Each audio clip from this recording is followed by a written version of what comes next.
In this interview with Tony Gemignani, he is quite exhausted after working real hard at Pizza Expo. I asked him what is new with him and what's going on, and more importantly, for the home pizza chef, I asked him what are some good tips.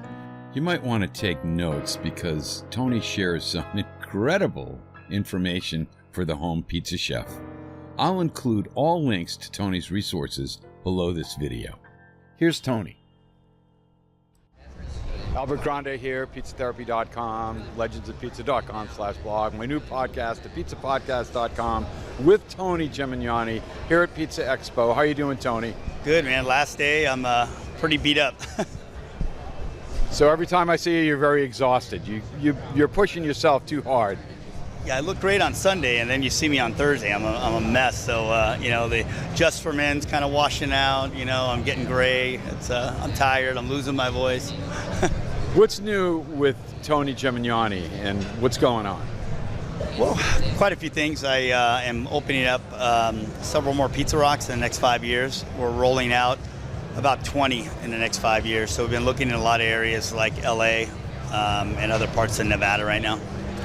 And some new stadiums may be coming up that I'm pretty excited about. I can't say which stadiums they are, but I think they're all going to happen. So got some cool things coming. That's pretty amazing. Generally, pizza in stadiums are pretty poor. What are you doing that makes it different? That's a good question, actually. When I originally went into the Giants stadium, AT&T Park, the guys that were ahead of that still are ahead of it, were known as the concession kings. And if they were to bring something like a Pat's cheesesteaks or like a New York slice, they want to be really, really authentic. So the last thing they had to do at that ballpark was to bring in the best pizza. So I said, well, we got to make dough. I'm not cooking in a conveyor. We brought in Copone Italian ovens and Marsal's.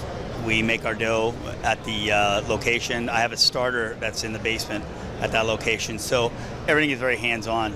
They're hand-stretched pies. So it's not you grab it out of the freezer, you slap paste on it, and you put it in. This had to be artisan. So yeah, it started there, and now it's escalating. Wow, that's fantastic. Tony, I know you're busy. I want to finish up with one other question for you. Give me some tips for the home pizza maker. Yeah, for the home pizza maker, for me, I always look at 2 stones or 2 baking steels instead of 1. Most of the time, they always buy. They only come 1 in a kit. Baking steels actually make a set now. For me, I like to start my pizza on top and finish on the bottom and out.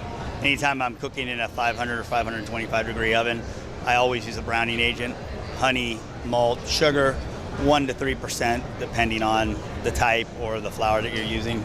Always a high gluten, high protein flour. It always cooks better in your home oven. And I like to mature my dough overnight.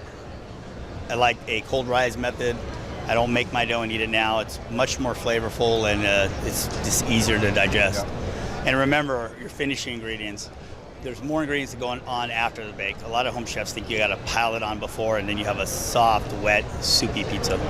That's great about the finishing ingredients. Can you just tell me a couple of finishing ingredients that you would use? Well, yeah, there's so many. Parmigiano Reggiano, from peppadews to serranos to tomatoes to goat cheese, feta, you love pineapple, I think, on your, you put pineapple, right? Yeah, there's so many, and a lot of people don't realize that. And you'll have a much stronger pizza if you put more finishing ingredients. Tony, thank you so much. All the best to you in the future. Thank you. Always great to see you, buddy. Thank you so much, Tony. Always a pleasure to speak with you. You can find Tony's restaurants, Tony's Pizzeria Napoletana in San Francisco, Pizza Rock, and Tony's International School of Pizza. I'll put links below this video. And don't forget Tony's incredible book, The Pizza Bible, which Tony told me he put everything he knew about pizza into that book. It's a great book. While you're here, if you could show a little pizza love and subscribe, Pizza on Earth, goodwill to all.